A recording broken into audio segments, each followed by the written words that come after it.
You have tuned in to the Gran Turisbros podcast. It is March 2nd, 2021. The current weather is fresh, frisky, and vociferous.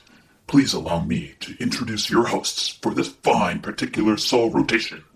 He is the handsomest GT Academy attendee, the illest of the chill, the fastest Achilles tendon healer this side of Tao City, the one and only Eddie Juarez Gomez, Wardeezy, the Wardizzlest. And your slab of marbled meat, he who hard roams the racing wild card, Tristan Roadbeef Bayless. Tonight on Gran Turisbros, Gran Turismo 7 delayed. Oh no! GT Sport updated to repair penalties and adjust global vehicle performance. Oh my! Formula 1, chock full of rumor, speculation, anticipation. Oh yes. Fix yourself at G&T and settle in. Godspeed, GT Bros. Godspeed, Robot. Thank you so much for that amazing intro. We're back in 2021, hitting it with style. My co-host for the day, for the podcast, for life is the wonderful Roadbeef, a.k.a. Tristan. That's me. Woo-hoo, whoop-de-woo. We're doing it again. How are you? We're back. Back in business, hitting it hard. So much to cover, but I'm so excited to be here with you to cover it all, to uncover it all, and to hopefully not get a restraining order for it all. You're not allowed within 20 yards of this topic. Stay close, but not that close. I don't want to smell you. We're still adhering to COVID protocols. But yeah, so happy to be here, sharing the mic, sharing a audio session with my favorite I missed slab you. of beef. I miss you tons. I miss your face, and I miss us, bringing the heat to people at live events. It's been a few years. It has been. We're gonna try and get back to that once the world is vaccinated and this ridiculousness is over.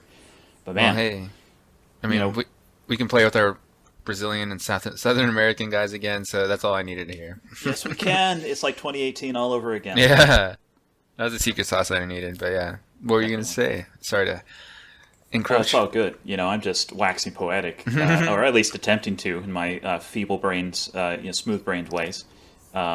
Just reminiscing of the good times that passed and how it feels like I've been, quarantining at home for a decade. It's only been like a year, but it feels like 5 years. It feels like a lifetime. It certainly has. I mean, although Australia still feels kind of not too long ago, but it's just crazy to consider that it was just about a year ago. But yeah, we've had our time off. I mean, there was some GT Sport here and there. There was some iRacing. There was some Jackbox Party Pack, which is super fun. Hopefully in the future we can play with listeners, friends, and do things like that in the future, because that was super fun. But yeah, it's fun off season filled with lots of downtime and reflection. So, but yeah, you took part in the 24 Hours of Daytona in iRacing, didn't you? Yeah, I did that. That was actually my first kind of hurrah back in sim racing of any kind, because as we talked about or touched on in my story that I had for you guys last episode, I thought I had just an ankle sprain, but it ended up being an Achilles tendon rupture. Oof.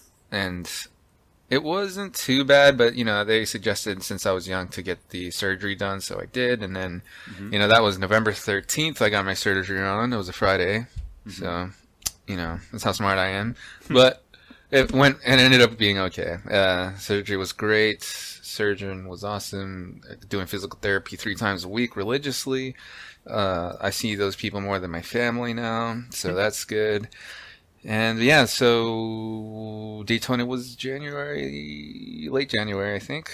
So yeah, I mean, that was only about a month and a half or so after my surgery. So I was excited, man. I was like, I tried it out. They asked me, my team High Pre asked me if I wanted. Well, first they asked me if there was anyone I knew that would want to do a ride in the 24 hours. I was like, yo, I don't know. Let me try it out real quick, see if I could do it. And I felt like I could. I felt confident, so I hopped in, and it was a ton of fun. our team was like in the 13th split or something like that in the LMP1. But I was surprised because I was able to be really consistent with the braking, and in the LMP1 you needed to be very, very, max braking force in the infield section was like 50%. Anything past that, you're braking, you're locking up. So yeah, totally. Yeah, I was happy. It seems that the technique of braking is maybe the most difficult aspect to acclimate to in iRacing. Yeah, sure is. Yeah, I mean, that was some of my experience, but in the 24 hours, how was yours? It was quite an experience, my dude. I was invited onto a team by Nick McMillan, Gumball CGT, the former GT Academy winner, of whom you're very familiar. Oh, yeah. The Apex V2R team. And I was going to be on the LMP2 team, but then because we had an abundance of entrants, they asked me kindly to go to the Porsche RSR, which I was more than happy to do, as you can guess, due to my affinity to the car. And it was great. We had some incidents, and I think we finished like 9th in our split. But I melded really well with the teammates and had some fun, dude. I got that "give me the suck" meme going between myself and like the guy who was spotting for me. And we had it so much that I even made like a compilation video of it. It was a good time. Yeah, it was, I love that it was video. quite an experience. Yeah, suck referring to Slipstream, not lollipops. But yeah, dude, that was fun tuning in, watching yours. If you haven't done so, or you're not aware, Roadbeef, aka Tristan here, has been doing an awesome job on Twitch, running a stream Thank you, buddy. regularly, and so everyone should go check that out. And it's been really fun. I love the atmosphere that you create for the rooms, or for your streams, and for all the people in there that are super positive. It's just a great environment, and Thank you, dude. yeah, definitely check that out. Appreciate it. And yeah, R24 was also just kind of at the end. We ended up having like these weird server issues that ended up causing race-ending damage, but it was really fun. I put in some really good stints. I forgot to fuel because it was me with 3 Europeans, so I was like taking the night shift, for them. And guy came on, and I was in the zone, I was by myself, and the guy woke up and was asking me how things were going, and we started talking, and he started talking to me maybe like 3 laps before I was supposed to pit, and of course I just lost focus on my fuel meter and ran out of fuel. That was pretty embarrassing, but stuff happens. It happens. But we got through it, and it was a ton of fun. I love passing cars in that LMP2 in Daytona. It was just nonstop. It was so cool, man. Yeah. It was never boring. There was always someone to either pass or be passed by. I'm looking forward to more iRacing shenanigans in the near future. Stuff like Nürburgring should be fun. Sebring. Yep. All that good stuff. Lots of things to look forward to. I mean, I kind of see iRacing as like and we talked about it before, but it's kind of like the endurance team racing simulator to me. Totally. But, once when Gran Turismo 7 comes out, it's going to have another round of strong competition, right? But we don't know when it's coming out because every time we say GT7, it delays it more. Right. So we're trying to keep let's call it GT next, all right? That way, hopefully the whatever curse we've been inflicting on the series is, hopefully it dies down a little bit. We got kind of optimistic there for a second, didn't we? Yeah. We had the adverts and E3, and we were hoping it was going to be sometime this year. And there was we the World finalists from last year had an opportunity to talk with Kaz and Toyo and a few other people in Polyphony, and their hope was that Gran Turismo 7 was going to come out sometime this year. But as they indicated in their press release, it's been delayed until next year at the soonest due to COVID-related delays, which I can totally understand. Yeah. And it's certainly not unbecoming of the Gran Turismo franchise to have a delay. And frankly, I'm okay with it And I just hope that they don't start allowing pre-orders of the game, and put themselves in a bind of overpromising not only to us but to their parent Sony, and be forced then to put out an unfinished game. I hope that they just delay it as much as they can, or as much as they need to, I should say, before until it's finished in a way that they're happy with. And knowing that Kaz is the man at the helm and is the ultimate decision maker, and considering the incredible amount of success he's brought, just in terms of raw numbers, to Sony for their flagship racing game, flagship PlayStation title, I would anticipate with that knowledge that they will give him a lot of leeway and basically allow him to write his own schedule. And when GT7 comes out, it's the world's going to go crazy for it. I know I'm going to be fucking wild over that game. So I'm okay with it being delayed. Me too.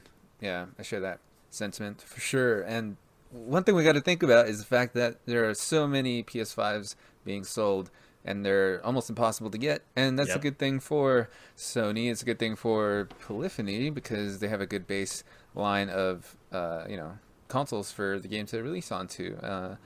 And they certainly don't need GT's help to sell the PS5. Let's put it that way. Mm-hmm. So I'm excited for GT7 or GT Next to hit. I keep saying I don't have any inside information. I was just joking. It's going to be 7. That's the deal. But yeah, so 7's going to be coming once it comes, once it's ready, and all that good stuff. But the only thing I'm holding out hope for is for a lengthy beta period, which not just for because I want it early or whatever. And that's not to say I'm guaranteed to play it. I mean, who knows? It may be a different kind of beta than the one we had for Sport. Whereas Sport felt a little more random. Maybe 7's will be different. Maybe it'll either be more inclusive or less inclusive. But I hope that they put a longer one in so that we can get in a little bit earlier and have a little more, that's implying that we would have more, because if it is earlier, then that means we have a little more influence, or those that do play the beta and give their input will have more of a player influence on the potential 1.0 release version of it. So yeah, with GT Sport, it seemed like the beta was very out in the open, and there was just an abundance of public knowledge about what the game was going to be and its content. Whereas GT7, it seems like the largest factor to its potential success has to do with how close to the chest they keep it in terms of the content they're going to be putting in. Just we don't want to know the track list. We don't want to know the car list. Presuming that we're like marketers, right? And we're trying to make the most money out of the game and its release and build a hype to the maximum. So with that in mind, the beta, I think I would agree with you that they would plan on making it a long-term beta, probably well in advance of the release, to iron out as many kinks and problems as possible, introduce as much polish as possible. But perhaps they'll do it in a way, I imagine they'll do it in a way that's going to be much more secretive and private and internal of a beta than GT Sport was, purely for the need to preserve that sort of mystery aspect of the hype. Yeah, and all I'm saying is that I really want to be involved in choosing what the car wash noise will be. Ultimately, same. I want to adjust my horns, damn it. I want custom horns to come back. I've been missing horns so much. Yeah, you can really separate the chaff from the wheat. And that, if you ask someone, hey, have you ever had a custom horn in your GT? And they say no, get out of my face. No, I'm just kidding. Yep. But yeah, that was a little more fun. That was a lighthearted aspect of GT that I would love for it to come back. Yeah, I like that you could take components from other cars and put them onto your car. Like you could have 5-spoke roof wheels on a BMW, for example. And they looks really good. It's kind of ridiculous, but that was a cool customization. And we'll see if that comes back in GT7. I hope GT7 has just the widest possible array of customization. So let's not talk GT7 too much. Let's move on to what this means for GT Sport. And that GT Sport now coming on to like a 4-year-old game is going to be the 2021 FIA GTC platform. And if Gran Turismo 7 is also delayed till 2022, maybe it's going to be third or fourth quarter 2022, and GT Sport is used for the 2022 season as well. So what does that mean in terms of content, right? Are we going to be getting more cars and tracks? Are we going to be getting wet versions of more tracks? Are we going to have more tire model updates? That's what I am most curious of, because we've had a couple, and there have been, I think, more vocally negative reactions to the current tire model than there were for the previous, where this one is really bent towards predominance of understeer in almost every car. So you wonder if they're going to change that. And also, I think it's worthwhile to call attention to how when GT7 was announced as being delayed to 2022 last week, or maybe a week and a half ago, I think on the same day it was announced that there is going to be a GT Sport update coming out that, as we've learned, has changed the penalty system. So you got to wonder if they were withholding a fix to the penalty system that maybe they would not have released for GT Sport if they were going to decide GT7 is done enough that we can release it in 2021, or if this was coincidence. Right. It's really hard to read at this point because, the development path for GT Sport was really, like, it was definitely affected by this decision. And there's going to be some fallout that may materialize in the form of new cars and tracks that, or they may want to just hold on to that stuff so that, for instance, Daytona, that would be a track that I could see potentially coming out on Sport, but then again, they may want to hold on to that as a selling point for 7. But yeah, I think they are definitely back at the drawing board. Pure speculation, obviously, on my part, but it's really hard to tell at this stage. But I feel that with the change that they've made to the penalty system, it's a sign of them kind of digging in their heels a bit and deciding to put a little more. They're gonna put. I feel like more members have either come off of 7 or people, like the system. This is high speculation, but the splitting of workload, you mean? Yeah, exactly. Something like that's going on behind the scenes, and so it's going to be more interesting for Sport, especially this year. I just don't think anyone was expecting for Sport to be talked about as a competitive title going into 2022, which seems to be the likely case at this stage. It's amazing. I think total interest has maybe dropped off a little bit, but I still see and hear all of the big names, of which there's like hundreds now, practicing and preparing for the season. I think that the competitive intensity and volume has only increased since last year, and this is going to be definitely the most competitive year of them all. So if we're going to be going into another year, 2022 GT Sport, it's going to be just ridiculous how crazy fast these aliens will have become, and how many of them there will be at a very high polished level of performance. So in terms of the racing quality and hopefully the top 16 broadcasts, I think we're going to have the best ever this year. Now this update that came out that changed the penalty system, also we had a recent update that changed the balance of performance, where some cars got nerfed, some cars got buffed, and the one that got buffed the most was the Mazda RX Vision, which was okay at a couple tracks last year, but was generally useless, and now it is OP. And Mazda are one of the partners of Gran Turismo, along with Toyota and Nissan. So you wonder if that's kind of deliberate, or if maybe the car does have an Achilles heel, pun intended, I guess. That's that we the competitors have yet to determine. Maybe it's garbage on wet races, right? I really don't know. So we'll find out just how it balances out. But what's your take about this, and what do you see are going to be kind of the BOP talking points, so the manufacturers that you think might do well versus the ones that are going to get the short end of the stick this year?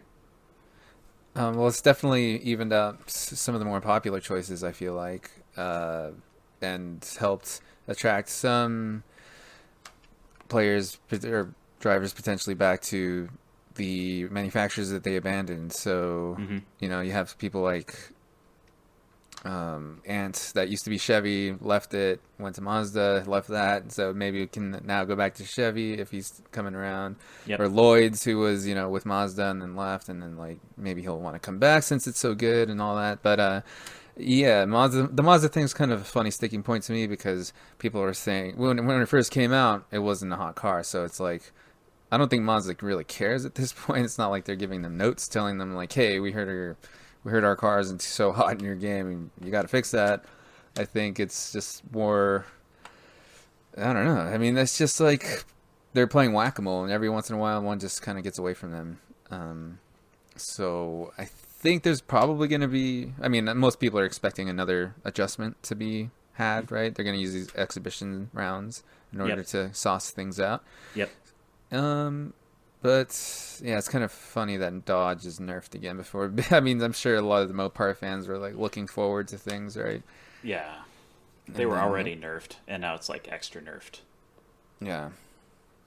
So, but Porsche being nerfed, I know that's close to your heart, but I think you guys could, if any squad can deal with a challenge like that, it's yours. So, Godspeed. I salute you. Thank you, Coot. Yeah, speaking of squad, the Dream Team has unfortunately broken up. Same with BMW because new for 2021 is that the Manu regions are combined. Oh, very true. Yep. So I'm now going to be facing off against the likes of Loirat. And I am. I'm excited to lose because that's going to happen. Well, you're excited to maybe lose one here, pick one up there, lose one here, and pick one up there. Right. I mean, it's going to be close, man. So don't count yourself out at all. Thank you. I don't know where his weaknesses are yet, and I'll just try to continue to put in my consistent performances. But so we got North and South America combined. That hasn't been the case since 2018. Yeah. For Manu, which is crazy. That means the rooms are going to be so stacked, Super stacked. Hopefully not networkly. Hopefully the networks are stable, but yeah, that is definitely a concern.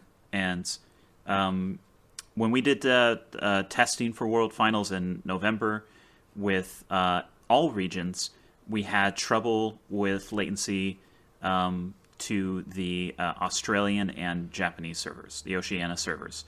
But the South American contestants and even the European contestants' latency was acceptable for car jitter and movement. So I would hazard a guess that I think we're going to be okay with the South American region combined now. And fortunately, with that out of the way, it's now going to be a question of actual competition, right? Because it's just they have so many good drivers, and North America has so many good drivers. The minimum cutoff for driver rating to get into a top split is now going to be somewhere in the range of like 80,000 points, which is absurd. So this exhibition season is going to mean a lot for those who are angling for the S ranking, the coveted S ranking, and others who are recovering from a DR reset. And, it's going to be tough. It's going to be real tough out there. So along with North and South America getting combined, so too was the Japanese and Oceania regions. So that means that people like Matt Simmons and Matt McEwen and Nick Makosi, why am I forgetting? Cody Lukovsky are now going to be against the likes of Ryota Kokuban and Takuma Miyazono and all those guys. So it's not just North Americans who have to contend with a huge batch of new competitors. It's going to be those guys as well over in the now combined Asia-Oceania region.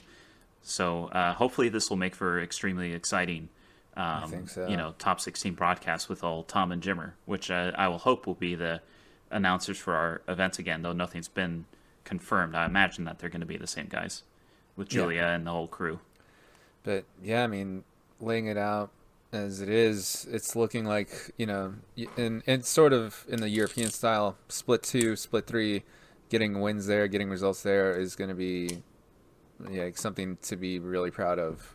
So, not to say that previously that wasn't the case, but it's just that much more. The stakes are raised that much more. So Yep. it's going to be AAA hard. bonds all the way down. Yeah. So I think we're all looking forward to that, especially in this first season exhibition that's going to start up. And yeah, it's going to be like old times, like when the game first released. Yep. And new faces, old rivalries, new ones. It's going to get pretty interesting there. But I think we're all looking forward to it. Yeah. I gotta just put in a non sequitur. I've been playing a lot of Call of Duty, and of course Gran Turismo, and the games have been through a couple of recent updates each. And I love how Gran Turismo doesn't take 10 hours to copy itself when an update arrives. It's ridiculous. We get an update that's like a few hundred megabytes, and the game copies, and it's done in like 20 minutes. And Call of Duty, you've got like a 20 gigabyte update that is now going to take half the day to copy, and that's I don't think that game has more content than Gran Turismo. Maybe it does. Maybe I'm making a facetious statement, but bad optimization. I mean, it makes me really have to give more props to guys over at DICE EA for Battlefield franchise. They're so good at optimizing the game for the engine, getting large maps to work and all of that stuff. But yeah. So kudos, Gran Turismo. Thank you for Kudos. not forcing me to delete all my other games just so you can exist. Yeah, and what is it? What is the install size file or the update total at this stage? It's still a lot, right? For which? For sport. Well, the recent update file was like 230 megabytes, I think. Yeah. That was the BOP adjustments and the penalty adjustment. Yeah, because it's a point of contention. There's a lot of people. I mean, there was some story about how you can't play Warzone on an original PS4 anymore because it just doesn't fit, like the 500 gigabyte PS4s. That's ridiculous. Yeah. That's just ridiculous. And there like how many copies of each texture do you need to have? I know. It's ridiculous. But then you have one good thing about the PS5 stuff is even though I don't have one or don't plan on getting one, and luckily it's like when I saw that was one of the first things that I thought of when I saw the GT7 announcement of delay. Oh, the delay shit. I was like, yay! I don't have to spend $500 so soon because I don't plan on having a 5 for a while. There's not really anything on the horizon that I'm looking forward to besides 7. Yeah. So. Agree. It's going to take something like Grand Theft Auto 6 or GT7. A real polished AAA title that I know a lot of people are going to play immediately online competitively.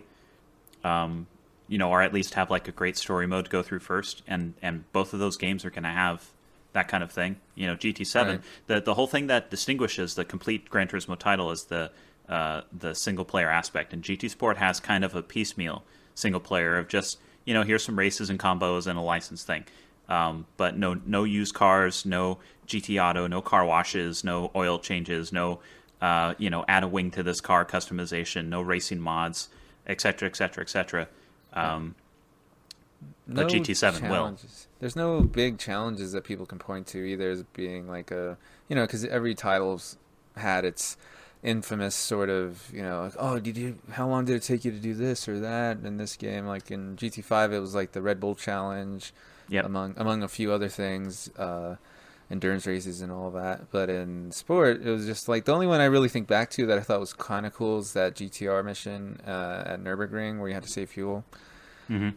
And it's kind of weird pointing to a fuel saving thing as being a fun highlight of a racing game, but yeah, the license tests were so, not really any memorable ones, but yeah, like you said, we weren't playing sport. It's in the title of the game. We were not playing it for single player.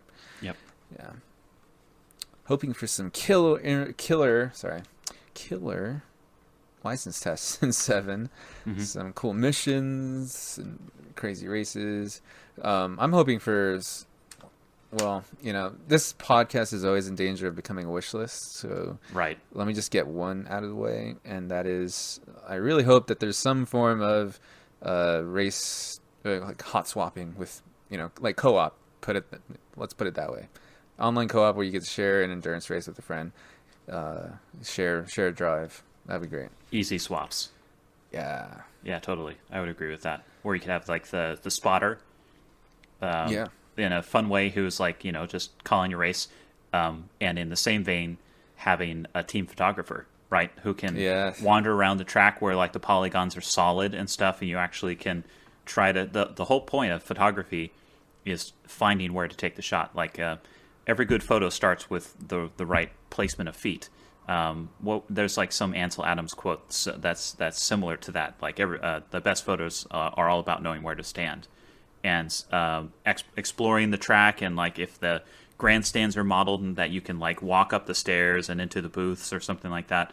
I threw this past Toyo, who was responsible for making the original photo mode, and he's like, "Yep, we want to do all that stuff." So Gran Turismo 7 will have it'll be racing oriented. It's going to be about taking pictures of cars, and maybe a couple of flowers on the side. But that's going to be a fun sort of secondary aspect. That I hope will be in completed form with that game when it comes out. So, yeah, I love that. Well, the GT Sport exhibition season started yesterday. The first Nations race was yesterday. It was the Toyota GR Yaris at Fuji, which was a fun combination. And the first Manu race is going to be this coming Wednesday. Interlagos, 20 laps with all three compounds of tires and high tire wear rate. As well as a high fuel consumption rate, so that's going to be an interesting race. If you're very good at saving fuel and you're really easy on your tires, you're going to do pretty well. If you're like me and you can do neither of those things, then you're going to suffer. Well, those races always end up becoming a fuel save, especially tire save race compounded at Interlagos. It's just I can see the trains already of cars. Mm-hmm. Everyone's going to be right next to each other, so that'll be fun. It will be fun. It'll be very, I think, closely matched. It'll definitely be closely matched, especially qualifying is going to be real close. But yeah, the season's already kicked off. We only got 6 rounds of each before the official season. We don't know the official season schedule yet, but if it's only 6 rounds, that means it's only 3 weeks, right? So within probably 4 to 5 weeks, inside a month from now, I'd say, is when the official season's going to get kicked off. So it's right around the corner. Race fans, you better get yourself ready. Yep, I'm going in, and I think I'm going to just go... because I've tortured myself in the past with, trying to be like, Mr. Optimal with the Manu pick. But I think this time I'll just go in blindly, go with the car that I like, and that one will be Lexus, just because I feel like I do well with the car, and I have fun. I don't care about how good its tire wear is. I'm just going to go. Just do it, dude.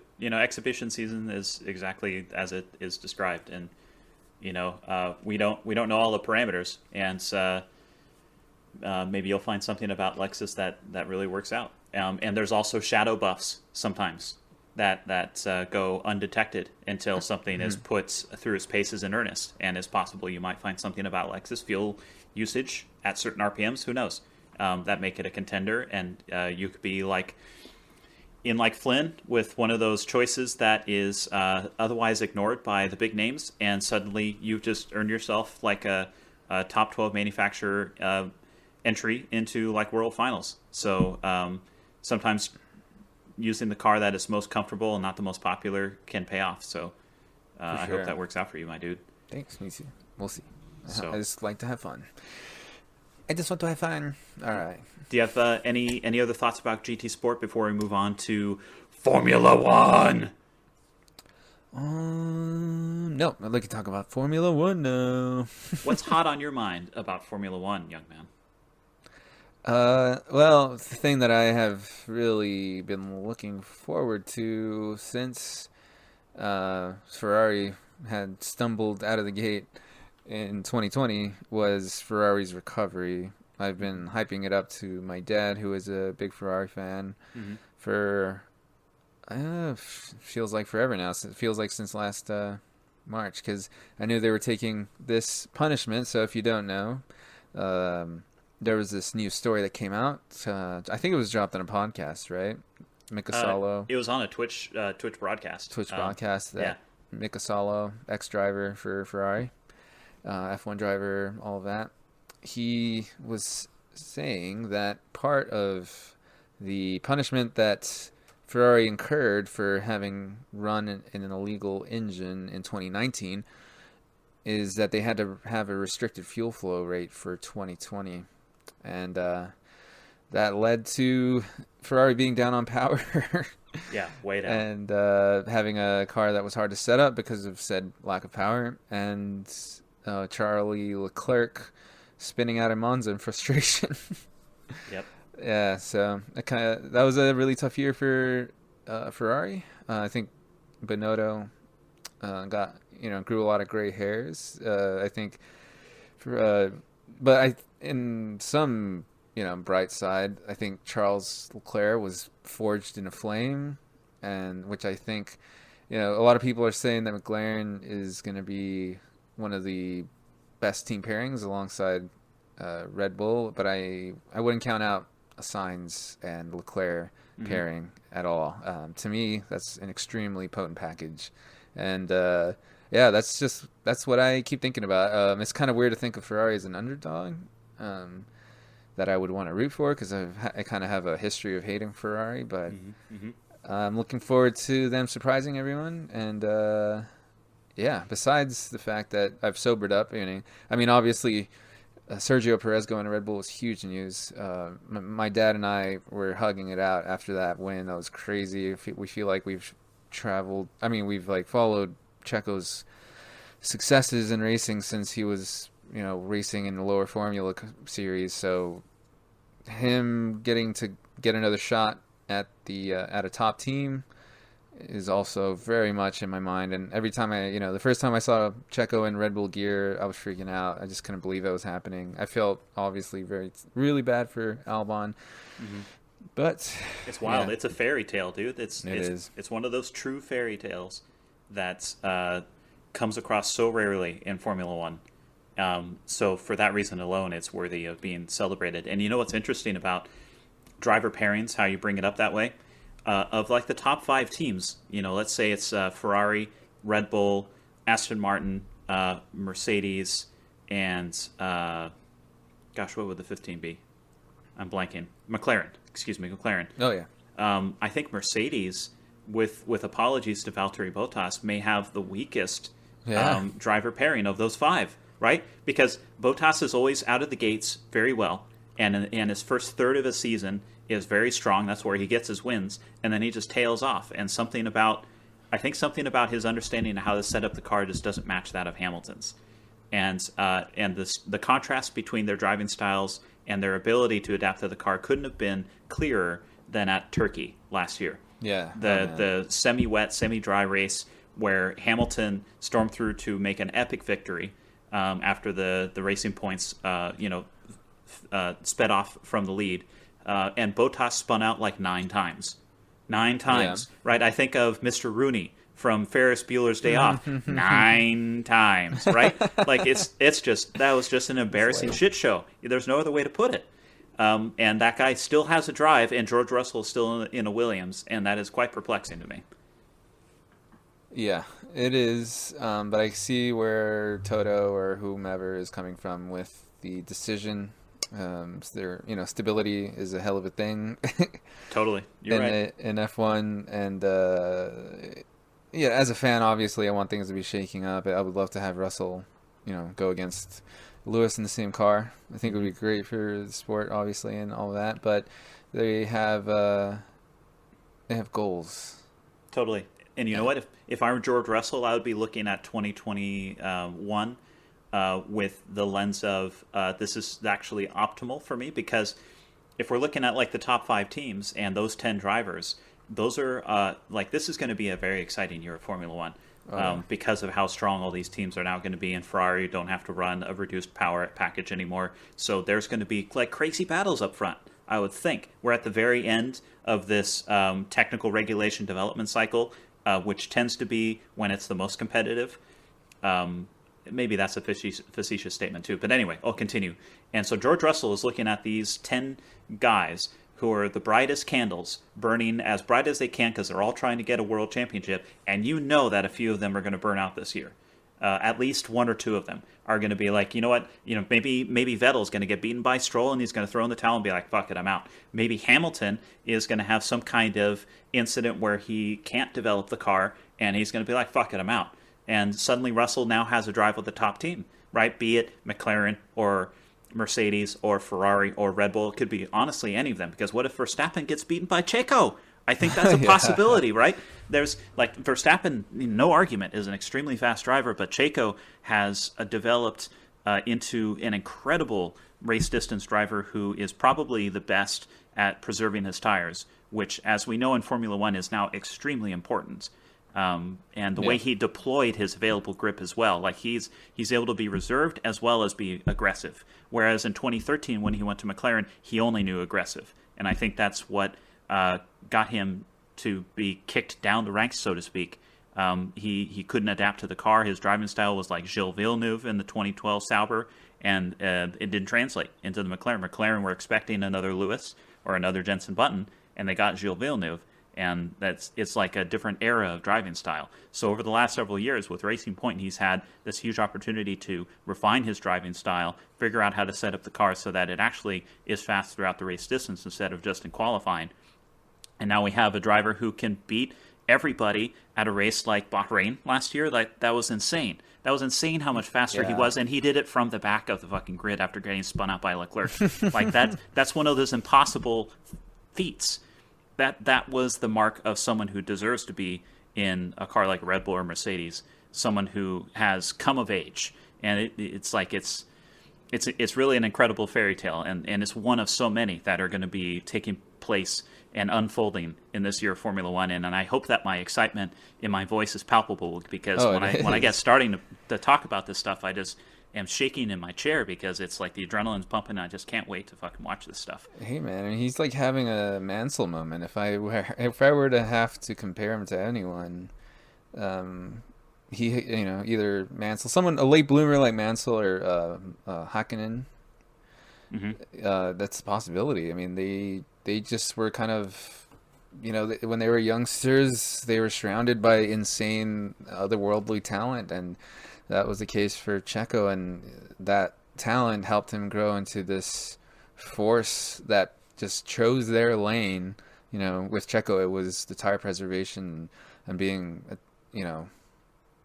just sticking to a plan. Like, he's just like a guy that sticks to the plan, and then he can also adapt when it goes wrong, as we saw in Bahrain, which is why I think that win was it painted such a perfect kind of picture of his whole career, and what his skill set is, and his mentality, how he applies his, just never counting himself out, and that's huge. So I'm really, really looking forward to this season, the first race. I'm still also nervous for him, because I know he is in a new team, and he's kind of surrounded by unsavory characters like Marco, and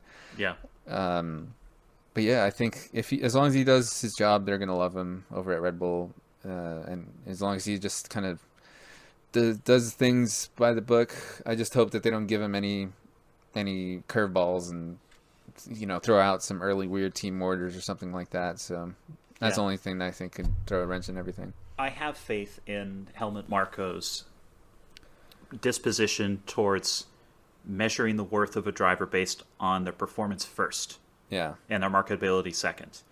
And we saw it with Vettel and Webber, and of course Vettel got preferential treatment, but you look at the numbers, and Vettel was routinely out-qualifying Mark Webber. And Mark Webber was making the kind of mistake that made him fly through the air at Valencia, right? Yeah. And Vettel was not. So it could be argued that they were unfair to Webber, but it also could be argued that Webber did himself not many favors. True. And we look at this current situation with Verstappen. Verstappen has been regularly performing just incredible feats.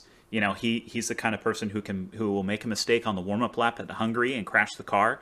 The team will perform a miracle of repair, and Verstappen rewards them by not getting rattled and finishing second.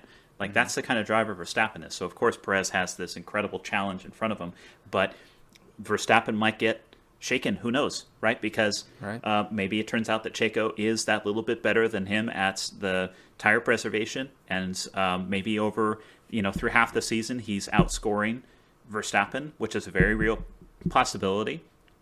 And Verstappen gets rattled in a new way and starts making more mistakes, like the Verstappen of old. And Helmut is going to look at it and be like, okay, you've made this many points, you've made this many points, here's the door. And it doesn't matter who that name is that he's showing the door, it's really going to be performance first. So, I think that Checo, psychologically, he wasn't ready for the McLaren in 2013. But I admire him today because he's taken a long look at himself and has improved in such a way that only would have been possible if he was looking in the mirror and asking himself, I'm failing in these aspects. I've identified these aspects I'm failing in. How can I improve them? And he's become, as a result, the driver he is today. So, yeah, it's been a story of, if it's just opinion based for me, I didn't believe in him then, but I believe in him now, and I really hope the best for Checo.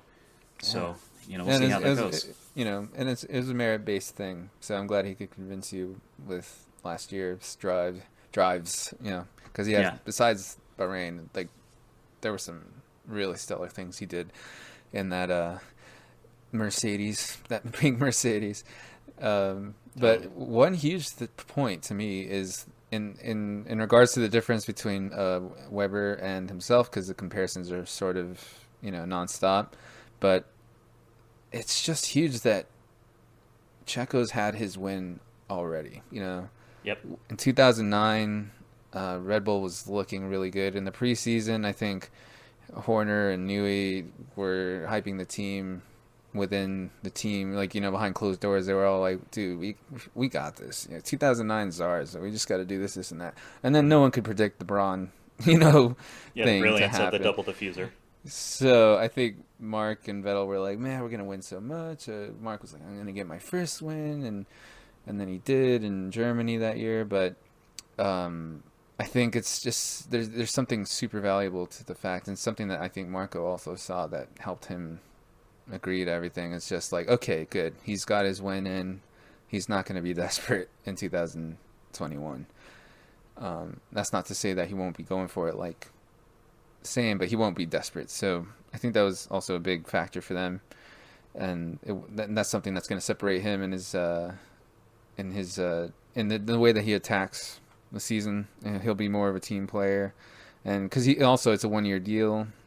And I think he's going to want to just kind of play it a little safe at first. I think I understand what you mean. Checo, because he's gotten that win now, is probably going to be calmer and more mature and more ready to accept the outcome.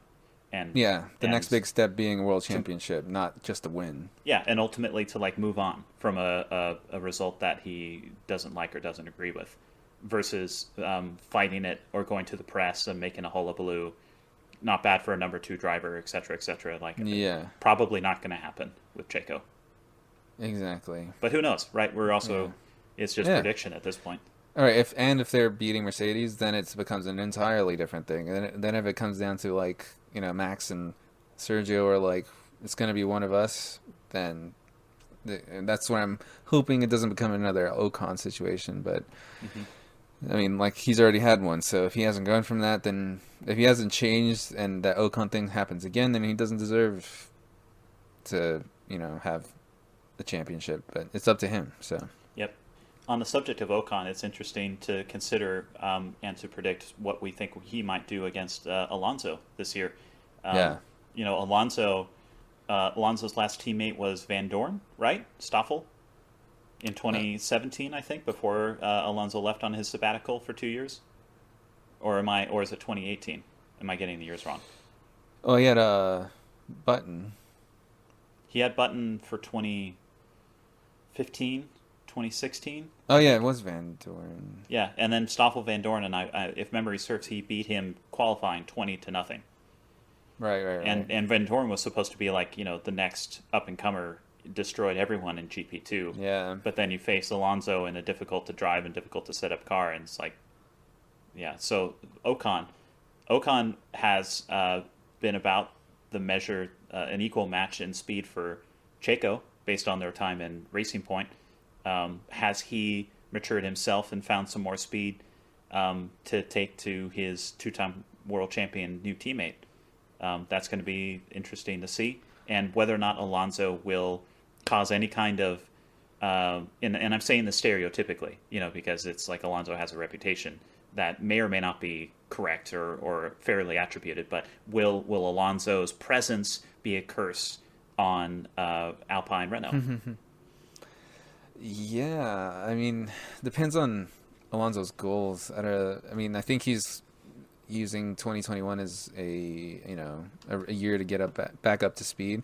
He's the way that he's been talking about his return in the media has been a different Alonso than I think we're used to. Whereas before he was kind of more like if he had anything self-critical, he would kind of just keep it guarded. But now he's being pretty straight up. He's saying that these cars are very difficult, very physical. I may not be myself in the first year. It's going to take a while for me to really get up into it. And that was a talking point last year too in F1 where they would say Ocon, his adjustment was more of an ask. It was a bigger challenge than he was expecting himself even. So, and then Hulkenberg talked about it as well. He was only out for months, and having to come back out of nowhere was just like, yeah, it was a big shock. Just and that's just he was racing in 2019. So I think Alonso is definitely I would put him higher than Ocon in terms of his ability to kind of get back into things. I think he'll hit the ground running, but totally not 100%. So I think because of that, Ocon will have. I don't know if he'll have an edge over him, but I think they will be pretty freaking close to each other, and Ocon will be able to get one in on him pretty consistently, I think. Man, it's amazing to consider that both Alonso and Raikkonen, they both had 2-year sabbaticals, but they both began their Formula One careers 20 years ago. 20 years ago. It's wild. And they're still in it, right? Alfa Romeo still consider Kimi to be certainly fast enough. And then Alonso is getting, the factory drive with the same team that brought him his 2 world championships. Yeah, Alpine Renault. It's craziness. We got tons of stuff that's going on in F1. Haas resorting to Mazepin. The question of whether or not Gene Haas is even interested anymore since the team has had a huge downturn in results over the last few years. We've got Nikita Mazepin, who has skirted controversy through potentially sexually inappropriate / harassment Instagram videos, as well as comments made suggesting embarrassing details of other drivers' sexuality. And we also know that he has a reputation of seeking retribution for perceived slights on the racetrack and off the racetrack. And so will he be acting out? Will he crash into someone deliberately? Will he sexually harass anyone? Just how much of a risk are Haas taking with this guy? Yeah, and we also can't forget that this is the first year that Chase Carey gave up. Chase Carey is no longer the chief supremo guy. He's not the mustache on the block anymore, and that is now Domenicali, who I think will have a tougher time growing quite a good mustache. But I don't know how his mustache game is, but that doesn't matter. He's ex-Ferrari. He was team principal at Ferrari up to 2013, I believe. Mm-hmm. And then he left, went to be the CEO for Lamborghini. That's right. Did that pretty well for a while and impressed enough people, had the right connections still in place over at the big F1, and then was called up to lead the whole thing. So he put out a statement of some kind that it was something to the effect of, you have to be a role model, you have to act, the obvious thing. It's things that one shouldn't need to reiterate to drivers. It's like, when you reach a certain level how you're going to act, right? And Mazepin is one that's not afraid to show his true self to the world, because he's extremely entitled, and he's never had he's had nothing but yes people around him most of his life. So it's going to be a weird, interesting element that F1 hasn't seen in a while, really. So yeah, fireworks for sure. That goes nicely into the more important addition to Haas to me and a lot of people. Much less controversial. I was almost going to say Michael, but it's Mick Schumacher, the son of Michael Schumacher, coming on, and I'm really interested in seeing how they get on. If they're even going to really get along with each other, or if they're going to be buddy at all, if they're just going to play cold kind of teammates. That's going to be interesting. It will be. Yeah, and I have high hopes for him. Mick Schumacher had not the most explosive of careers in the junior categories, but a very steady rise of results. And I hope that the consistency of his improvement maintains now that he is in the top flight of motorsport. And it would be cool to see him in a top team, presuming that he performs, but within the next couple of years, because everybody. I mean, that's like another obvious, incredible marketing fairy tale if the M. Schumacher returns to winning ways, especially considering the hard events that the Schumacher family has had to go through in the last decade with Michael's injury. This would be just an incredible Disney-esque sort of story. I mean, it kind of already is that he's made it to Formula One. He's really only one step away now from being in the same place that his father worked to. That's incredible. Yeah, it really is. I honestly, asked me about Mick's chances 3 years ago, I would have been like, no way. I mean, you have, Schwartzman, Callum Ilott, you have all of these guys in the junior academy program that were looking much more promising, but he really held it together and adapted to F2, and I mean every series that he's gone into, he kind of had a, from what people were saying, and if you're looking at the stats, he takes a year to kind of get used to things, and then the second year he always does well. So I think Haas is going to be a really challenging debut format for him to take on. It's kind of like playing the F1 games on hard mode, like starting with a team that's not only, I mean, they're definitely a backmarker, but a car that from all accounts seems to be a real nightmare. So I'm hoping that the updated and unleashed Ferrari engine helps, against all of those headaches. But it's going to be a true test for both Mazepin and Mick to really try to see who the better man is. And if I had money on anyone, it's going to be Mick for sure. Because not only does Mazepin just not have as good a stats or history, but he's a hothead, and in F1 that doesn't lead to very many good results. So things can get away from Mazepin quickly if he doesn't shape up, and I think Mick is just going to have an approach similar to his father. He's going to emulate him for sure in a lot of ways, and that's a successful trajectory for any young driver to take on. So, Totally. So, speaking of young drivers, Lance Stroll now has a 4-time world champion as his teammate in a team owned by his father, Big Daddy Stroll, now with factory backing in the form of Aston Martin. And you got to think that this is his time to shine, his big opportunity to show that he's got the goods, and that if he takes it to Vettel, Mercedes, Ferrari, others might take notice, and much in the same way that Checo impressed last year. Maybe Stroll can do that this year. What do you think? Yeah, I don't keep it a secret that I'm no fan of Vettel. Ever since 2009, I have a soft spot for Australians. So I was always like rooting for Webber, and I just I felt like the fan, it's gotten to a level of like cult status. The fans of Vettel excusing every single thing that he does wrong.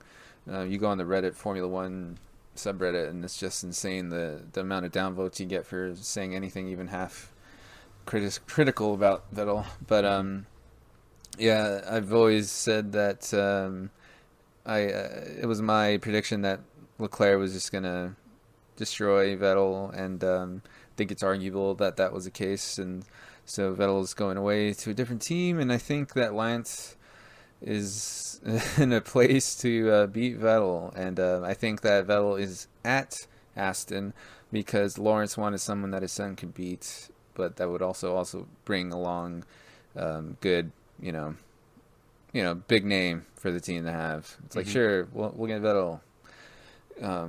My son can handle him, no problem.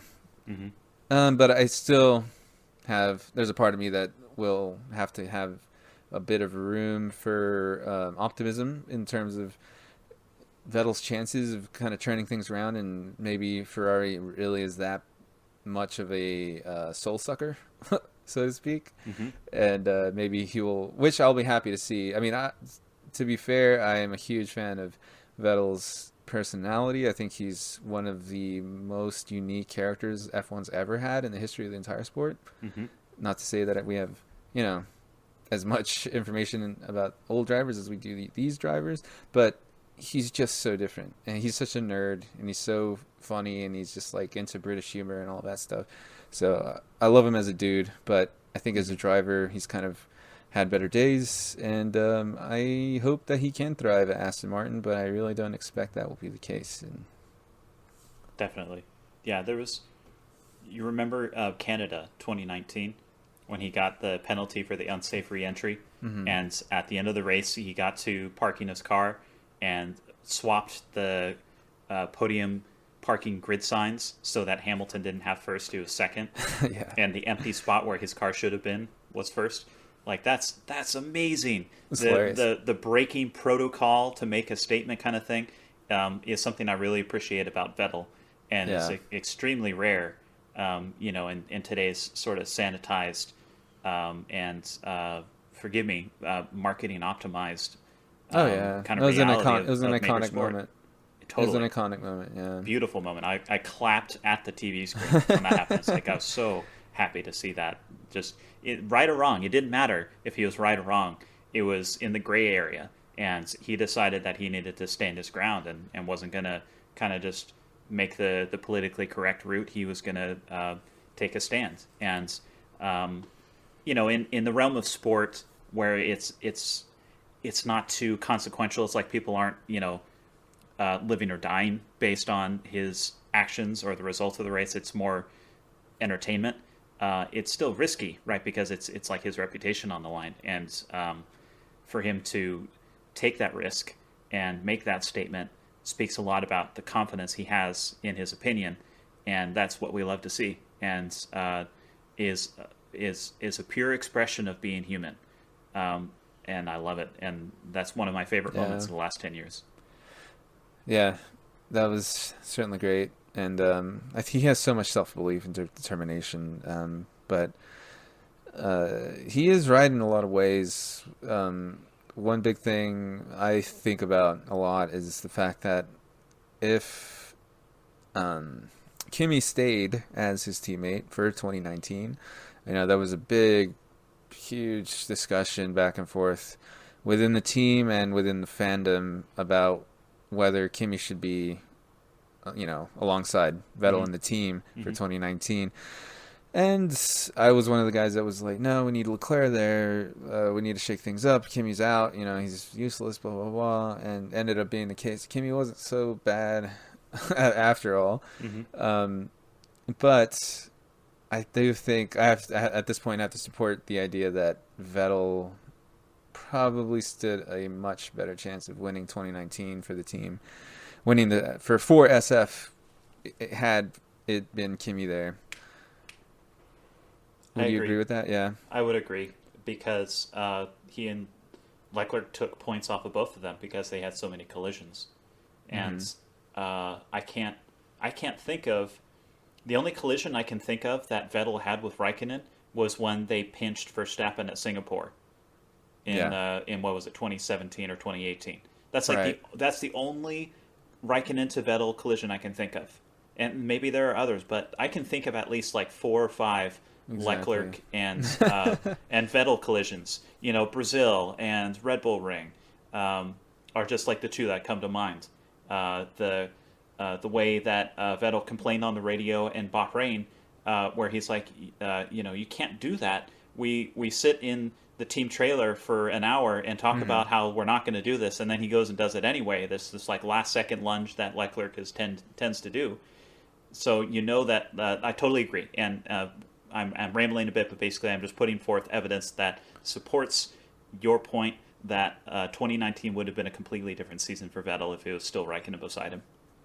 Yeah, and then, you know, who you pick is the teammate. Like that's why Toto and Mercedes are so insistent that it's Bottas. You know, I know a lot of people are crying like, "Oh, you got to give Russell a chance," and of course we all know Russell's super talented. I mean, I didn't need to see him in the Mercedes to like. It honestly didn't really adjust my position on Russell. I have known that he's been like he has this insane potential. Right. But it's just they have goals. They want to break the Schumacher record. They want to get 8. You know, when I say they, I'm talking about Mercedes, obviously. So they need to do that, and then they can talk to Russell, and then Bottas, I think, is just gonna be. I don't know where he's gonna go, but yeah, Rally probably. Rally, yeah, he loves his rally. Le Mans, right? You know, we've got all the Yeah. manufacturers returning Exactly. for LMDH and stuff. I'm sure there are going to be some empty seats looking for F1 tier talent that, you know, I'm sure he'll be able to deliver upon. But Williams is an interesting, you know, that deal. So BWT is the sponsor that left Racing Point, and also used to be with Force India when they were called that. They made the cars pink. They're a German mineralized water company or whatever. And there was this story about how they couldn't be with Aston Martin because they were like, well, Aston Martin says we can't make the car pink, so let's leave Aston. Let's go try to get with Haas. And Haas said that they were close, and then they didn't do the deal, and then they tried to get with Williams, and they also said no. So to me, that says that Williams, if we're going to talk about Williams, which is an interesting point, they had, you know, that's a big thing. That's like someone going up to, you know, it's like, hey, you want to hang out? It's like, no, I'm good. I'm working on stuff. So it's like, okay. Williams is confident. They have some. They're taking on some good people. I think they're really one of the teams that are really looking forward to the cost cap operation. And I do think there is a future. And even if George were to stay there for 2022, I think there's a future. They have potential there. So they're probably going to have like a year or two of restructuring, but you know, that cost cap that I think is supposed to come in 2023 will certainly serve them very well, especially now that we're going to have an engine freeze from 2022 onward. You know, so they don't have to worry about spending tokens or extra money on developing the hybrid systems or the engine. It's just going to be like almost purely aerodynamics and chassis and maybe gearbox, that kind of stuff. There is a rumor that they may want to go partner up with Renault. So that could happen. They're making moves. They have new leadership, new investing group behind them. I think they're trying to shake things up, become a force. I bet there's going to be a name change. I have a feeling that that would make me sad. Just without any of the Williams family members, you know, at the team anymore, and now That's that the team's true. just totally bought, they'll probably run Williams this next year just as sort of like might even be contractually agreed upon or something like that. But if they'll probably change names, you know, much in the same way that like Tyrrell became Stewart or something like that. Right, like whoever's running it, just kind of privateer status kind of thing. Yep. Yeah. So you brought up a name before we started casting, and I want to know why it's on your mind. Tavo Helmand. What's the deal with this dude? Yeah, Tavo Helmand. I first heard about him when the first kind of drafts of Austin's racetrack, which is known as Circuit of the Americas, started coming together in like 2009 or so. He was one of the main dudes behind, that was like a force behind the building of the track. Huge F1 racing fan, in general racing fan as well, and he, you know, that was his project, that was his baby, and he got it going, and then he kind of just disappeared.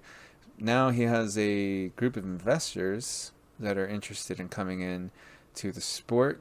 He is one of, I think, 2 or 3 potential new entries for the sport, which will be great because I've always loved, you know, 22, 24, 26 car grids in F1. Totally. And he is looking at getting an entry going. There's a $200 million entry barrier that needs to be paid out in order to get into the sport, but that may or may not be looked at as a potential waiving for them and other teams. But yeah, he's leading an investor or a group of Americans that may want to get another American team going in F1, and I think that's pretty exciting. Mm-hmm. Totally. Yeah, that's that entry fee has been a controversial point, as well as the need to be in the sport for 3 years before you can, as a team, reap the benefits of any of the commercialized rights TV broadcast profits, of which are like over $1 billion. So Gene Haas is probably hearing about this possible waiving of the entry fee and grinding his teeth rather violently. Because I'd be quite pissed too if we get a couple of new teams in 2022 that don't have to pay the same entry fee he had to pay. So that would even open the door of litigation of unfair business practice, or who knows. I'm not a lawyer, but that's the controversy that comes to mind when that topic is raised. But Tavo Helmand certainly designed a great racetrack at Circuit of the Americas, and I've been there for a race in 2013? 13, yeah. And it's a beautiful venue. It's similar to Sonoma in that from almost any point up on the hill surrounding the track, which is like half of it, you can see the entirety of the whole track. It's almost like amphitheater-like in a few places. So hopefully Formula One continues to come back there for many years to come. And on that topic, we've got a calendar for this year, which is, what is it, Is it 22 or 23 rounds? It's like the longest calendar ever. It was going to be 23, and then Vietnam got dropped. And then it got replaced, I think, with a potentially... Portugal or Imola, one or the other? Portugal is, I think, going to be the one. And then Imola's on the cards as well, as maybe replacing... Because the first big move was Australia was going to happen. Typically is the first race. That got moved back because of COVID. Just to be extra safe, although they're pretty good there in Australia.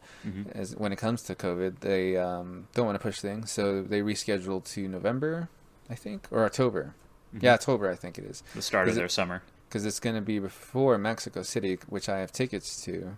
Oh, goodness. And, me and my family. That's going to be wild. Mexico City, especially if Checo, brings it. Right. That's going to be off the hook. They're going to... not raise the roof, they're going to blow the roof off to the moon. Yeah, and the first year I went was 2015, and I sat in the stadium in the southern end, southern bleachers. And then this year we're going to be in turn 1. So, great. I'm looking forward to that big time. And the parade's going to be ridiculous. Red Bull's going to pull out all the stops when it comes to the marketing and the special treatment. And, God damn. It's going to be crazy, man. That's going to be wild, dude. Cars are going to be showing up at turn 1 at 230 miles an hour because of the low air density and the very long length of the straight. And reduced downforce. Yeah, but not reduced power because they're turbocharged means that's going to be an amazing spectacle, and I'm quite jelly, if I'm honest. Well, hopefully I can talk to you guys all about it afterwards. That's going to be quite a moment, I think. Be amazing. Because obviously Max, he has a great history there. I mean, the Orange Army, all of Max's fans from the Netherlands, since he has such an affinity for the track and he just has good results there all the time, they call it Maxico. I don't know if you've heard the Mexico song, but they made a Mexico song. I am not familiar. I'm familiar with the Max, Super, Max. Yeah, that's another one. I'm aware of that one. I love how Max has hit this level of like Schumacher level hype with the country, right? Yep. I mean, and not to say that it's as big as Schumacher hype was, because the Vuvuzelas, I mean, come on. Shit was Right. crazy. Yeah. But everyone is wearing red wigs and getting drunk off of success. But Max, he's bringing some of that old school F1 flavor back to the sport, which I really appreciate. Yep. Yeah, Even- just the no bullshit attitude. Yeah. So yeah, I think Mexico's gonna be ridiculous. But yeah, there's that. I'm literally also in terms of Max. What other tracks Max is looking forward to? Definitely Zandvoort. Yeah, that's right. Yeah, The Zandy. track that you can drive in iRacing. It's been on iRace. Like, it's a really old model of It is. of Zandvoort. A lot of things have changed, but it's still, it's kind of a legacy version. It is. You can go, I think they're still gonna have that turn 5, the long right hander that's downhill. Yeah, that is relatively untouched, just Yeah. with like some different sand trap and wall placement. Such a cool corner. I think about half the track is untouched, but everything around the pit straight, like turns 1, 2, 3, 4, Right. and the last turn, especially now that they've all been reprofiled, widened, repaved. Talk about a slot car track. Yeah. That's gonna be wild. Racing might not be too hot, but it'll be fun. Yeah, it's going to be at sea level with high downforce, so like there's going to be an impossibility to follow other cars. But I think that's why they made the final corner banked, is so that you can follow in the drag and have a chance to pass into turn 1. So if for those who don't know, Zandvoort, the big reprofiling they did, the main thing was that the final 2 corners used to be kind of box shaped. And difficult to take flat out, and relatively narrow and bumpy with a big curb on the inside. They've been completely torn up and reprofiled, repaved. They're now about twice as wide as they used to be, and have added a banking of, I think it's like 22 degrees, like a NASCAR oval. This long right-hander that is now going to be totally flat out in an F1 car after they leave the chicane exiting, I think, Sector 2 or Sector 3. The whole purpose being so that on the relatively short front straight, cars will now be close enough, thanks to the banking, not washing wide when they're behind another car in front of them, to make an attempt at a pass, and that's unprecedented. Well, not unprecedented, but it's unprecedented in this millennium. The only track that's had like some proper banking that F1's raced on was Indy in the early 2000s. And Indy was grooved in such a way that destroyed the tires, because the cars just produced so much downforce. The sort of diamond cut grooves of the road were cutting the tires away, at least the Michelin tires. And F1's like, nope, that's enough. Backed away slowly. So this will be a foray back into that, let's call it, historically dangerous territory. And for that topic alone, that's the Dutch Grand Prix is going to be extremely interesting to observe. Yeah. It's a real old school circuit. It's one that people have talked about being in the game. Or, well, we're talking about real life. I think it was going to be in F1 2020. I don't know if it actually got into there. Vietnam did. That's weird. The track, it was in a game that F1 will never race. I mean, Right. we can just say at this point, it's never going to happen. COVID changed everything. Vietnam suddenly was like, why are we trying to spend a bunch of money on a race? Right. We need to help our people. Okay. So Yep. we're never doing this again, guys? We're never doing this? Yep, never doing this again. It's just going to be like the local go-kart track, the section that they did complete around the grandstands. Yeah. Damn, I was looking forward to that one. I mean, of course. Me too. I mean, just because the straight was ridiculous. It was, yeah. And, yeah, it would have been a weird city circuit, but, The scenery would have been especially incredible, too. like foliage we've never seen before. right? Yeah, we would have had some durian. No, that's not. That's Philippines. Never mind. But yeah, that's another thing on the schedule that changed. But yeah, I think we may see other things change. Right now, tentatively, we have Austin or the U.S. Grand Prix on the schedule. Hopefully that happens. Canada, it's a question mark. Roger Penske stated he wants to have F1 return to Indy. If the terms are agreeable, he stated he's open to it. So who knows? We may see that return. Yeah, and I just don't know. I think they would need to come up with yet another format or layout for F1, because I don't think the Indy one would work. Maybe, I mean, it could in a pinch and all that, but I just don't think they would want to do it. It's just a little, I don't know. But Penske, he's rich, so he can make another layout happen. He's one of America's most successful businessmen, and the fact that he's done it primarily in racing and I guess to a supporting degree dealerships, right? And dealerships are no fucking walk in the park. Yeah, tell you from firsthand experience. Yeah. Working as a dealer employee is one thing, but to work as a dealer principal and to own he owns like 100 dealerships worldwide or something, is no easy task. And I think that with his experience in managing those kind of things successfully, perpetually growing, it seems, for decades, can only bode well for the likelihood that IndyCar and Indianapolis Motor Speedway will flourish under his guidance in the years to come. So, I think so. If anyone's going to bring F1 back to Indy, I think it'd be Roger Penske. Yeah, he has the connections in place, the attitude, the stellar track record. Mm-hmm. So, yeah, I think I wholeheartedly agree with that, and I would love to see it. F1 at the Brickyard, and secondary race, Austin and Indy, maybe Miami, although I don't think that would happen still. But oh yeah, I'm excited for the future of racing in the United States and abroad.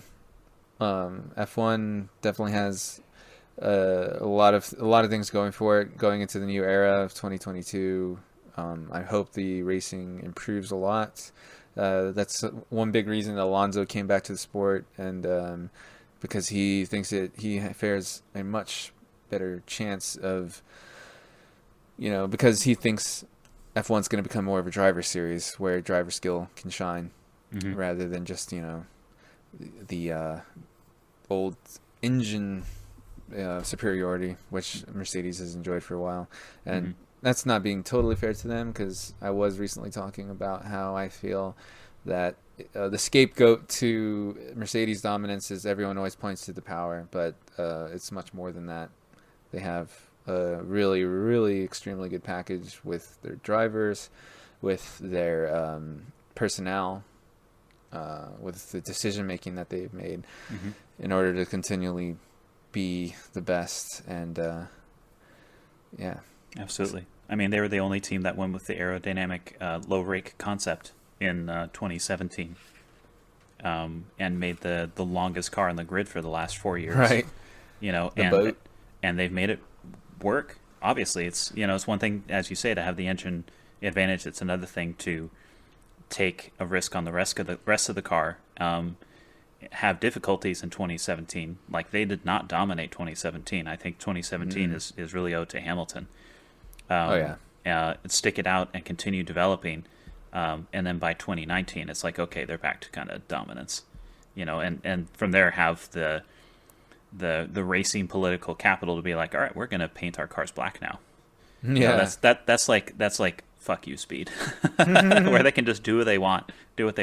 And you're right. It's now that the other teams have had this opportunity to observe what works and what doesn't, I think that this year we're going to see a lot of cars that actually have the same low rate concept. And if it doesn't work out for them this year, then at least next year, in 2023 especially, we're going to have the huge change of regulations again, which I don't even know what they're going to be, but we're going to have probably we're going to have 18-inch wheels. We're going to have different wing profiles. We're going to have different diffuser sizes allowed. We're going to have different power plants with maybe bigger, smaller batteries. We might do away with the turbocharger energy recovery system entirely. And the book's just going to be open the ledger is going to be open with no names written in there of who's the likeliest to win. The bookies will have no idea, and that's going to be the time for people like Alonso to hopefully cement their legacy. Right, that's what he's got to be hoping for. If what you say is true, that it's becoming more of a driver and team prioritized sport than it is a technological tour de force. Yeah, I hope so. And that's one interesting thing about racing in the top tier is that it's kind of, in golf they have like the Masters division or whatever, or Masters. I don't know how golf works, but it's like in F1 we have this old generation and this new generation competing at the same time against each other for the overall result, and that's just beautiful to me. So, and I really do hope that 2022 becomes more of a driver and personnel oriented sort of championship. Along with obviously, there's always room for technological one-upmanship because F1 wouldn't be F1 without it, but I'm extremely happy for the direction. The cost cap alone, that's so huge. Everyone's been begging for that for so long, and that's one advantage that a lot of these teams, some of them are in the sweet spot, because at first it was going to be like $200-something million, then it was reduced because of COVID. I think it's like 170 now, or even lower. And a team like Haas and Williams, they're in that sweet spot. That's like their bread and butter operating range in terms of money, so they may have an advantage. You never know. Big question marks for the future of F1, and that's great because you have Netflix going for them.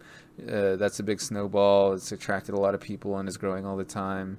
Drive to Survive season 3 is going to be absolutely insane.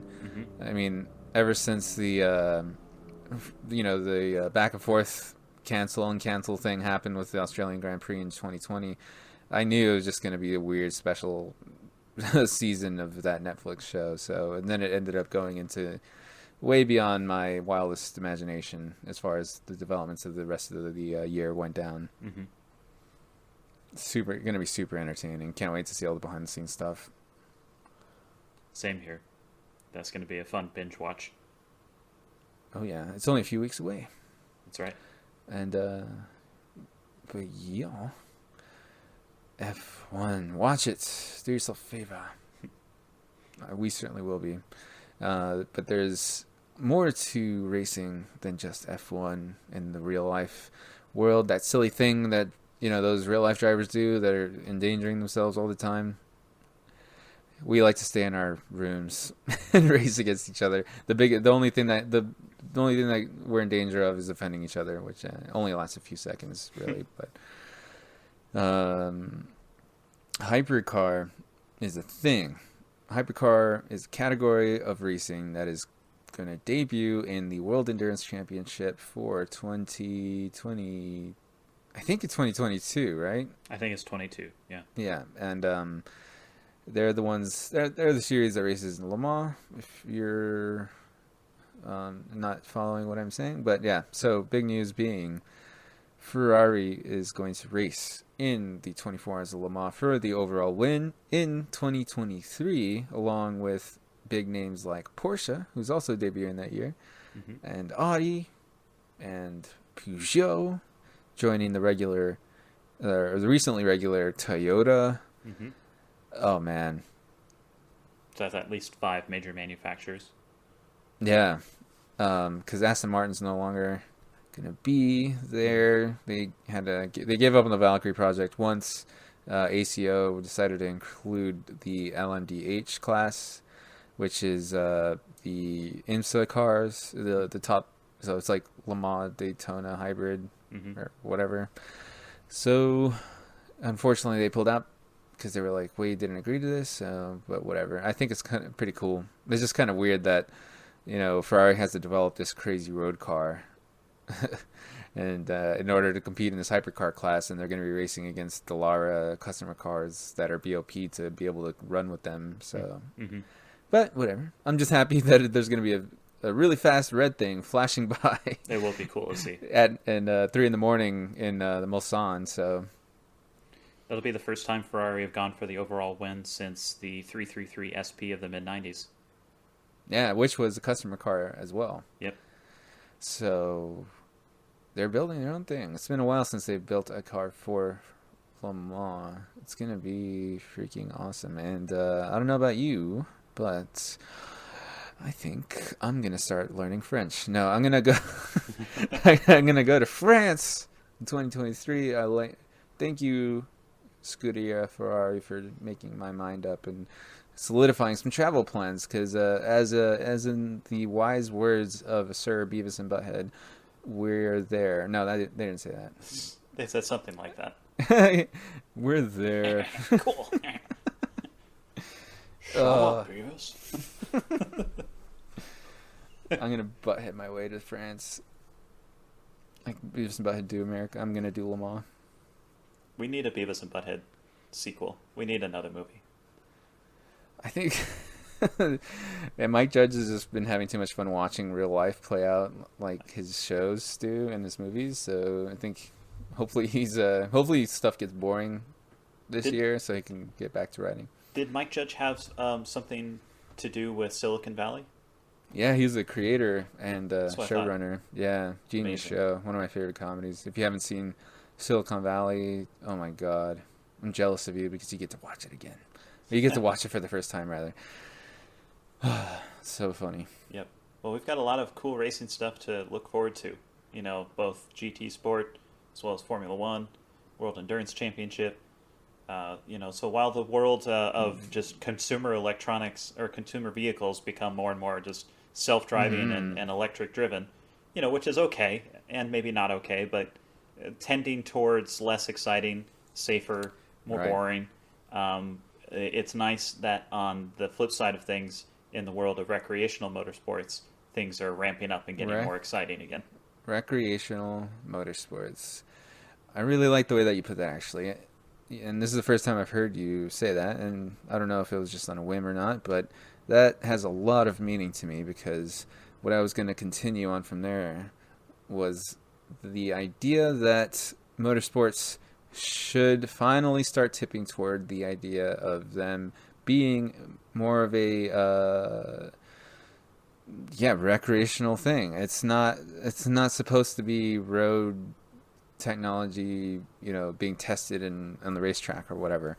It's gone past that. It's for fun. It's a recreational thing.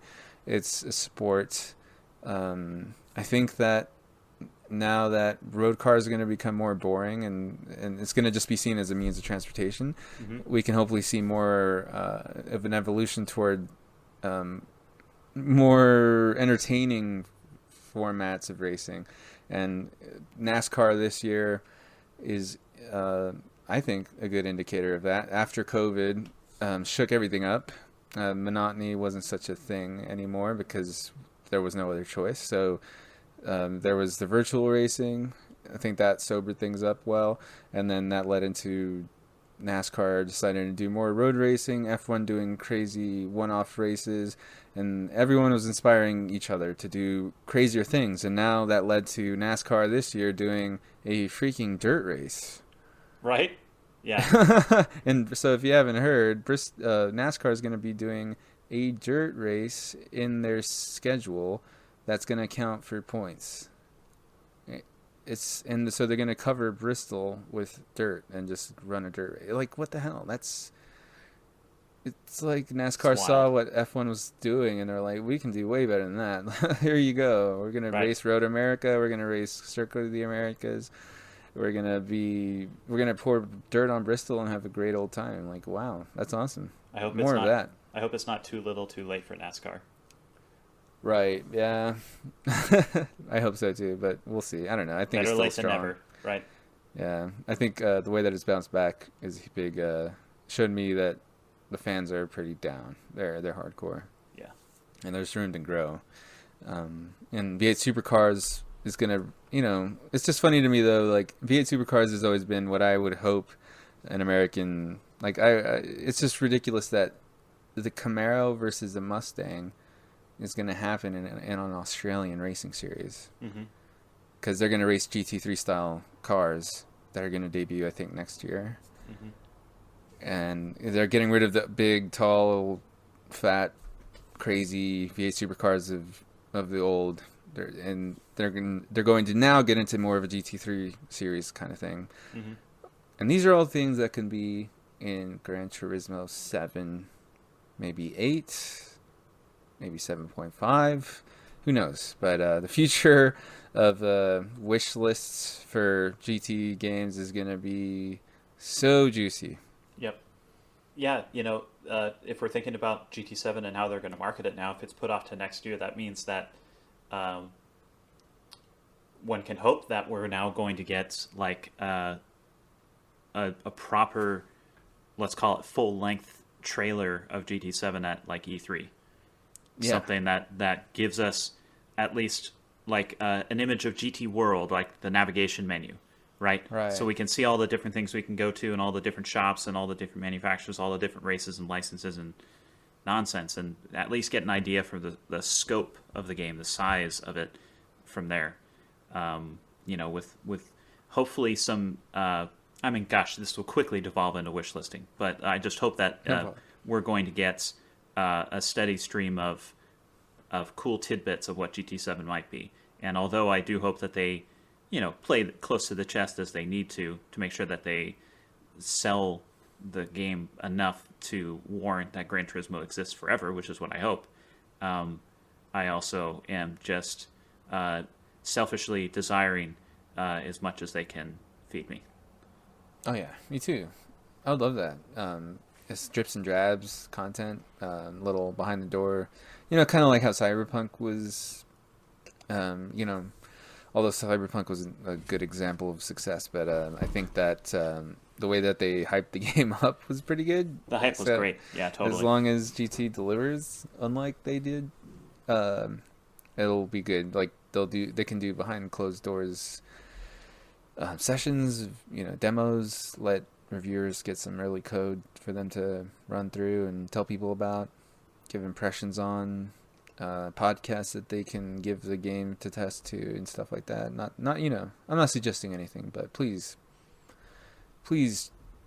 Kaz. Yeah, please. I know you're listening.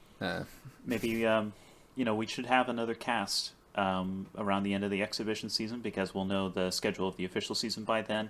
And with an official season announcement, I bet there will be other announcements of, like, maybe we have a firm date of GT7, or maybe we have an announcement that there's going to be a further 3 or 4 DLCs for GT Sport, and here's kind of what we have planned. That the trickle is that faucet's going to be opened, soon. I'd say within this next month, we're going to start to hear what's going on. So I'm excited to learn about it and discuss it with you. Me too. And there is also that really cool Discord group of, game breakers and hackers. I think I'm on there, but I haven't checked in on it in a long time. But anyway, it's like a Discord group full of people that love to break into the update files for Gran Turismo and see what code's been snuck in various ways, forms. Like, for instance, they saw that Daytona was put into the game sneakily somehow. And it's nothing like it's just like words inside the code. It's not like, it could just be something as if that's server side, but it needs to be in the update for like GT Sport to see it. So what's being implied there, those people are saying that GT Sport is very close. Like GT7 is pretty much GT Sport just enhanced, so that they're using GT Sport as a way to test some, implement some things for 7. So you never know. Sure. I'm sure. Yeah. Daytona could just show up. It could be game ready pretty quickly if they wanted to just do so. I would imagine so. And I imagine that all the car models are of a high enough... I know this for a fact that in terms of the number of polygons, they are simplified for GT Sport. And they could be even more finely detailed based on the data they already have from all the cars they've already scanned.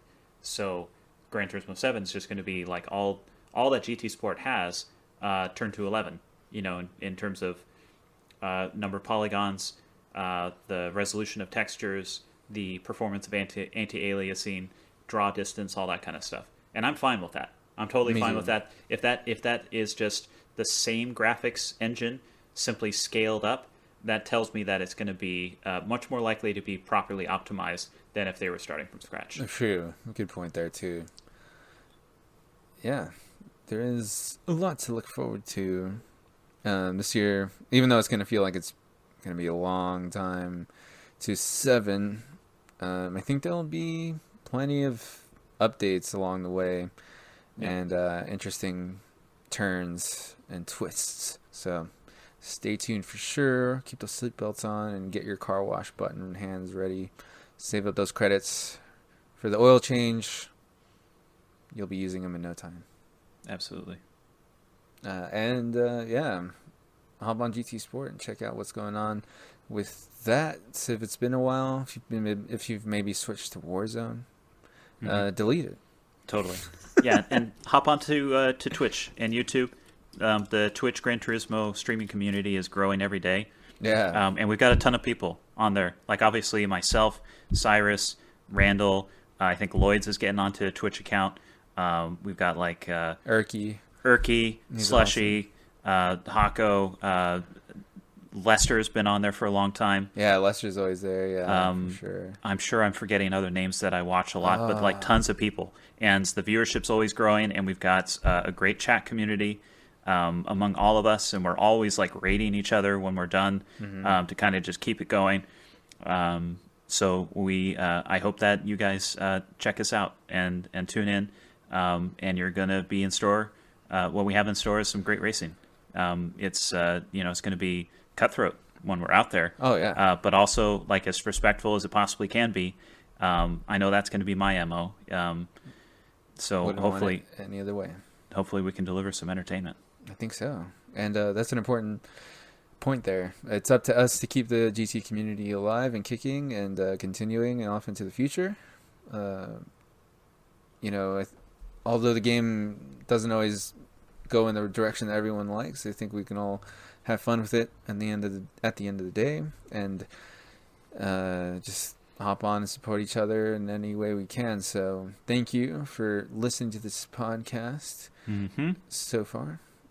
Well, thank you for being my partner in this endeavor of not sweating us. And I'm really proud of you for how you've recovered with your injury to your Achilles tendon. Like, you guys, Eddie sent me a video a few days ago of him balancing on what is that like balance stroke called? It's a slack line. It's slack just line. like one of those. It's hard to describe. You just Google slack lining. It's just like a thin ribbon of polyester, like stuff they use to tie down like semi-trailer load things. You'll see what it is, but it's like a 1.5 inch wide piece of fabric that is stretched between two poles. And I was getting pretty good at it before I had that accident. And I've just been thinking about it for so long, just wanting to get back up on there and having nightmares of my leg just giving out as soon as I got on.